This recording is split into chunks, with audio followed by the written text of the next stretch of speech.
எனக்கு அன்பான தேவனுடைய பிள்ளைகளே, இந்த பூமியில் வாழுகிற ஒவ்வொரு மனிதர்களையும் பாருங்க, சிறிய பிள்ளைகள் ஆனாலும் பெரியவர்கள் ஆனாலும் ரொம்ப புத்தியாக நடக்கிறத நம்ம பார்க்க முடியும்.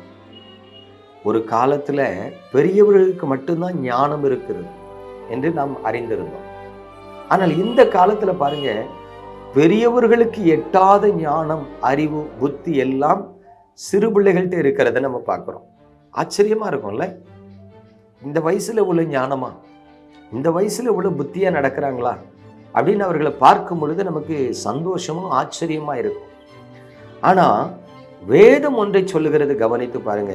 நீதிமொழிகளின் புஸ்தகம் 14ஆம் அதிகாரம் 12ஆம் வசனம் சொல்லுகிறது, மனுஷனுக்கு செம்மையாய் தோன்றுகிற வழி உண்டு, அதன் முடிவோ மரண வழிகள். பிரியமானவர்களே, மனுஷனுக்கு செம்மையாய் தோன்றுகிற வழி உண்டாம், அது ஆபத்துல கொண்டு போய் முடியும் என்று வேதம் சொல்லுகிறது. கடந்த நாட்கள்ல ஒரு ஏழை குடும்பத்துல ஒரு பெண்ணுக்கு திருமணம் நடந்தது.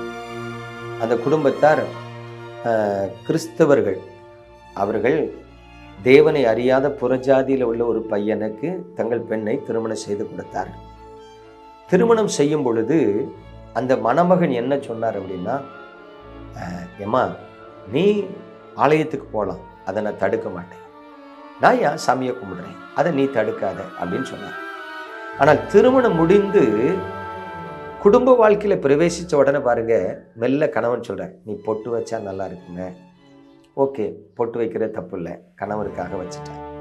அப்படியே மெல்ல சொன்னார், நீ கொஞ்சம் திருநார் பூசினா நல்லா இருக்குமே, நெத்தியில் ஒரு குங்குமம் வச்சா நல்லா இருக்குமே. இந்த பெண் கிறிஸ்தவள் என்று தெரிந்துதான் திருமணம் பண்ணினார். நீ ஆலயத்துக்கு போகிறதும் ஜெபிக்கிறதும் நான் தடுக்க மாட்டேன் என்று சொன்னார். ஆனால் திருமணமான பிறகு பாருங்க, தன்னுடைய வழியில் அப்படி பிடிச்சு இழுக்க ஆரம்பித்தார். அடுத்தது பாருங்க, அவ இடையில ஒரு காரியத்தில் பயந்துட்டான்னு சொல்லி எங்கேயோ போய் மந்திரவாதம் செஞ்சு அந்த மந்திரித்த கயிறை கொண்டு கையில் கட்ட ஆரம்பிச்சு. கேட்டா என்ன சொல்றாருன்னா, இல்லை இப்பந்தான் அவன் நல்லா இருக்கா. மனுஷனுக்கு செம்மையாய் தோன்றுகிற வழிகள். இந்த பெண்ணும் கணவர் விரும்புகிறார் என்று சொல்லி அந்த வழியில நடக்கிறார். வேதம் சொல்லுகிறது, மனுஷனுக்கு செம்மையாய் தோன்றுகிற வழி ஆபத்தானது. ஏன்? நம்முடைய வேதம் மிக திட்டமா ஒரு காரியத்தை சொல்லுது, கர்த்தரை விட்டு பின்வாங்கி போகிறவனை கர்த்தர் வெறுத்து விடுகிறார். கர்த்தர் வெறுத்து விடுகிறார். அப்ப இன்னைக்கு ஆவிக்குரிய வாழ்க்கையில தேவனுடைய பிள்ளைகள் நீங்க ஞானமா நடக்கணும்னு ஆண்டவர் விரும்பல, தேவனுக்கு பயந்து நடக்கணும்னு விரும்புகிறார். சில நபர்கள் என்கிட்ட வந்து சொல்லுவாங்க, அண்ணே எனக்கு கொஞ்சம் வருமானம் இருக்கு, இதுல நான் காணிக்க தசமபாகனும் கொடுக்க முடியாது, அதனால நான் ஒன்று பண்றேன், தசமபாகத்தை எடுத்தே காணிக்கையா நான் கொடுத்துட்றேன், கொடுக்கட்டுமா? தப்பு இல்லை, கொடுங்க, தப்பு இல்லை. நீங்க கஷ்டப்படுறீங்க, உங்களால முடிஞ்சதை கர்த்தருக்கு மனப்பூர்வமா கொடுக்குறீங்க, தப்பு இல்லை, புரியுதா? ஆனா சிலர் சொல்லுவாங்க, அப்படிலாம் கிடையாது, தசமபாகம் தனியா நீ கொடுத்தாகணும், நீ காணிக்க தனியா கொடுத்தாகணும்னு சொல்லுவாங்க. நான் என்ன சொல்றேன், நம்முடைய தேவன் அன்புள்ளவர். அவர் ஒருத்தனை செங்க பிடிச்சு நெருக்க மாட்டார், புரியுதா? அவர் நமக்கு தகப்பன், அவர் நமக்கு தேவன். நாம் நன்றாய் இருக்கிறத விரும்புகிறார். ஒரு மனிதன் ஆசீர்வாதமா இருந்தா கண்டிப்பா தரப்போறான், கொடுத்தாதான் ஆசீர்வாதமா இருப்பான்னு சொல்ல முடியாது, புரியுதில்ல? அப்போ மனுஷனுக்கு செம்மையாய் தோன்றுகிற வழிகள் எல்லாம் ஒருவேளை நல்ல வழி என்று சொல்ல முடியாது. தேவனுக்கு பயப்படுகிற ஒன்றுதான் நல்ல வழி, செம்மையான வழி. ஆகவே இன்றைக்கு ஆவிக்குரிய வாழ்க்கையில நான் நிறைய பேரை பார்க்குறேன், காணிக்கையை கொடுத்துருவான், தசமாக கொடுத்துருவான், ஆனா துன்மார்க்கனா இருப்பான், ஆலயத்துக்கு வர மாட்டான், குடிகாரனா இருப்பான். நான் தான் எந்த காரியம் வேணும்னாலும் ஆலயத்துக்கு தந்துடுறேனே. உங்க பணம் கர்த்தருக்கு வேண்டாம், நீங்க தான் கர்த்தருக்கு வேணும். ஆவிக்குரிய வாழ்க்கையில ஒவ்வொன்றையும் நீங்க கவனிச்சு பாருங்க. மனுஷனுக்கு செம்மையாய் தோன்றுகிற வழி.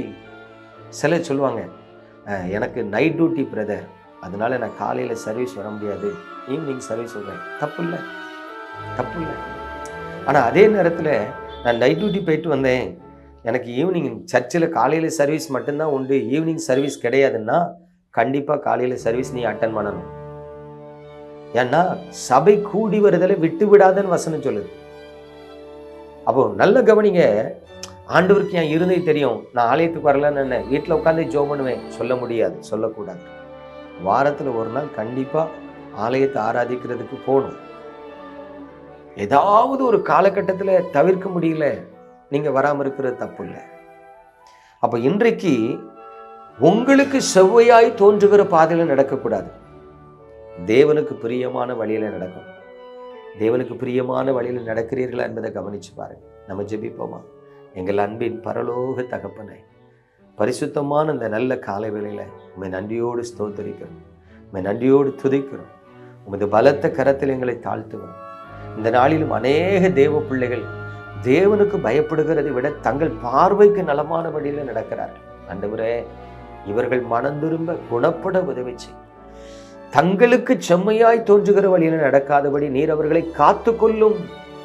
இயேசு கிறிஸ்துவின் பரிசுத்த நாமத்தில் ஜெபிக்கிறேன் நல்ல பிதாவே, ஆமென்.